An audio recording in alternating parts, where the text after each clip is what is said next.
Saudara sekalian, saya percaya bahwa saudara semuanya diberkati Tuhan dan Roh Kudus Tuhan Yesus menjaga kesehatan kita semuanya. Puji Tuhan, kita sama-sama enjoy firman Tuhan pagi hari ini. Kita tunduk kepada kita dan berdoa.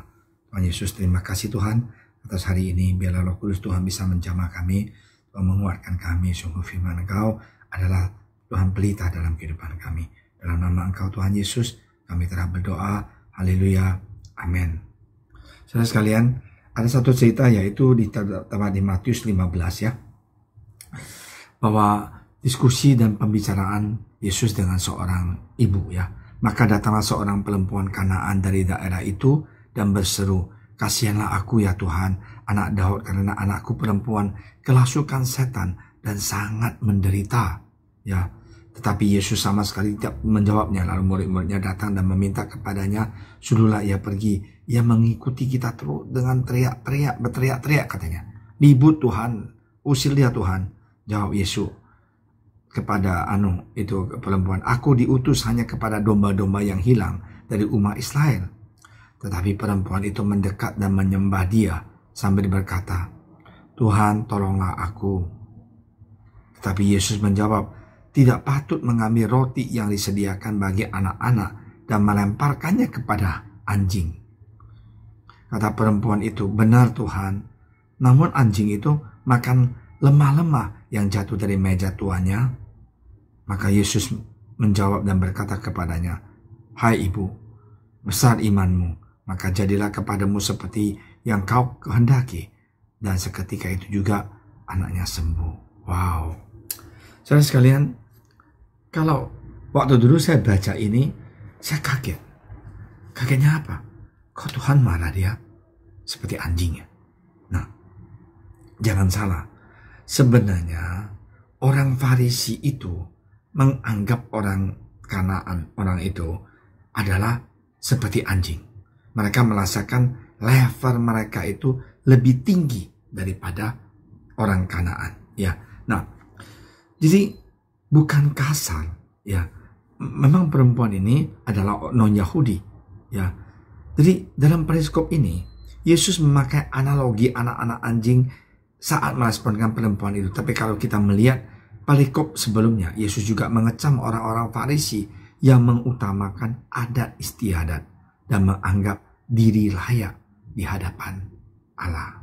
Nah, saudara sekalian, pada masa itu orang Yahudi menganggap orang lain itu seperti anjing. Tapi Yesus beda sekali ya. Dia bukan menghina, tapi dia cuma mau lihat iman ibu ini. Nah, perempuan ini, lihat si perempuan ini justru menunjukkan iman yang bertolak belakang dengan orang Farisi. Kenapa? Lihat, imannya itu tidak bergantung pada pandangan orang Yahudi kepadanya, tetapi pada Yesus yang ada di hadapannya. Ya, iman perempuan itulah yang mendatangkan kesembuhan atas anaknya. Jadi, saudara sekalian, sering sekali kita jadi anak Tuhan. Kita jaga gengsi kita. Saya nggak berani angkat tangan. Saya nggak berani berdoa. Saya kan orang yang berpendidikan. Tidak. Tuhan mau lihat kita ini. Mau nggak cinta dia? Rindu nggak untuk datang kepada dia? Mau nggak percaya pada dia? Mau nggak dengan iman tahu bahwa Yesus itu sanggup, dia sanggup menyembuhkan kita. Nah, penulis Injil Matius ini kemudian melanjutkan narasinya tentang orang banyak yang berbondong-bondong datang karena iman mereka kepada Yesus. Orang banyak mengalami mujizat dan memuliakan Allah. Jadi kita melihat kontras antara orang Farisi yang merasa dirinya layak di hadapan Allah dengan orang yang dianggap tidak layak oleh masyarakat Yahudi, tetapi justru memiliki iman kepada Tuhan.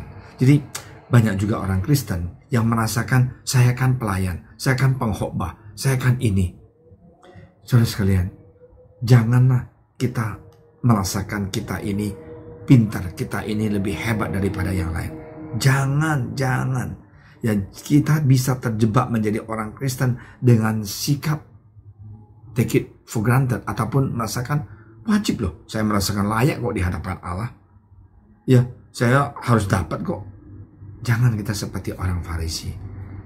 Sesungguhnya Tuhan memakai kita jadi pengkhotbah, pelayanan, doa syafaat. Itu adalah anugerah Tuhan, bukan kita. Jangan kita sombong. Tanpa saya nggak akan bisa. Jangan. Kita utamakan satu hal, yaitu Tuhan, aku mau membalas budi kebaikan Engkau, kasih sayang Engkau Tuhan Yesus. Semuanya kegiatan di gereja yang saya korbankan, yang saya lakukan, hanya untuk menunjukkan betapa Engkau mencintai aku, dan inilah sedikit yang saya bisa balas atas kebaikan Engkau. Kita egois sekali.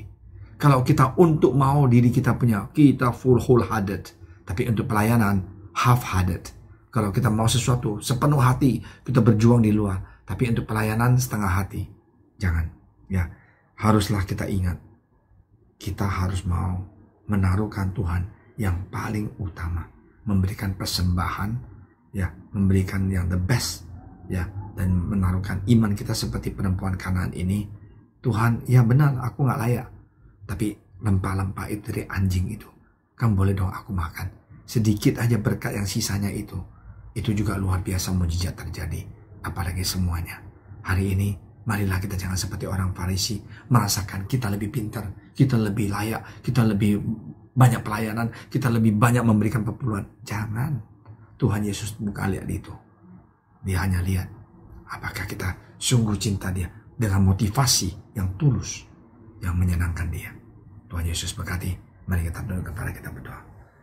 Tuhan Yesus, terima kasih Tuhan atas Tuhan contoh dan teladan seorang ibu perempuan Kanaan yang begitu memiliki iman yang besar, yang cinta Engkau dan takut akan Engkau, dan mengharapkan lama-lama yang jatuh dari meja, ya, untuk lihat mujizat Engkau terjadi. Terima kasih Tuhan Yesus atas kebaikan Engkau. Berikanlah kami iman seperti perempuan Kanaan ini. Tidak memandang kita dihina atau dicaci maki, tetap kita cinta Engkau. Terima kasih ya Tuhan Yesus. Dalam nama Engkau Tuhan Yesus, kami berdoa untuk saudara kami yang ada masalah dalam pekerjaan, usaha, kesehatan. Tuhan Engkau jamah, Engkau tolong. Dalam nama Engkau Tuhan Yesus, kami percaya mujizat masih ada. Haleluya. Amin.